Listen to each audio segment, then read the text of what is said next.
नारायण भगवत प्राप्ति सोपान भाग 4। आज इस सोपान में हम लोग संत शिरोमणि भक्त भूप परकाल जी महाराज की कथा श्रवण करेंगे, जिन्होंने संतों की ऐसी सेवा की कि भगवान द्वारिकाधीश और माता रुक्मिणी ने दूल्हा और दुल्हन बनकर अपने को उनसे लुटवाकर इनकी संत सेवा को दिग दिगंत में फैला दिया। ऐसा शायद ही कभी किसी भक्त के साथ ये लीला करते हुए भगवान को देखा गया है। परकाल जी महाराज राजा थे और पत्नी के कहने से वैष्णव होकर के नारायण मंत्र लेकर के शंख चक्र की छाप लेकर के नित्य 1000 संतों की सेवा करते। इससे इनकी ख्याति बढ़ गई और इनसे जो बड़ा राजा था इनकी ख्याति से जल भून करके इनके राज पर आक्रमण कर दिया।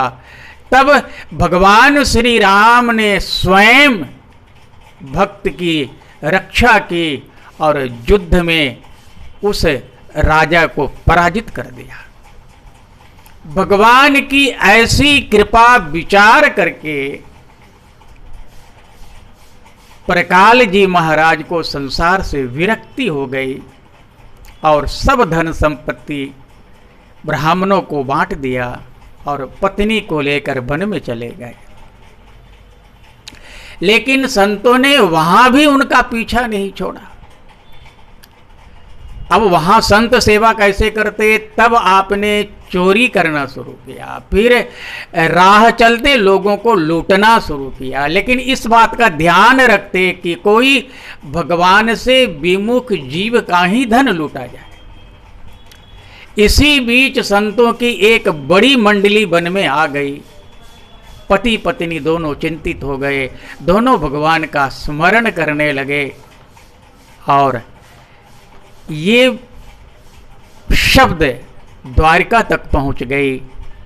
उसी समय भगवान रुक्मिणी जी के साथ दूल्हा दुल्हन वेश में स्वयं वहां पधारे और अपने को उस भक्त परकाल जी से लुटवाया। आपने भगवान को पहचाना नहीं, इसलिए आपने गरज कर कहा, इस गहने के गट्ठर को बन के आश्रम तक ले चलो। भगवान मुस्कुराए और उन्होंने कहा, यदि गट्ठर को हल्का करना है तो मैं एक मंत्र बताता हूँ। और उन्होंने नारायण मंत्र का उपदेश दिया और निज स्वरूप में दर्शन भी दिया। आप आत्म विभोर हो गए।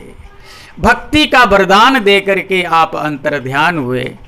एक बार भगवान ने भूखा जानकर इनको भोजन कराया और दर्शन भी दिया।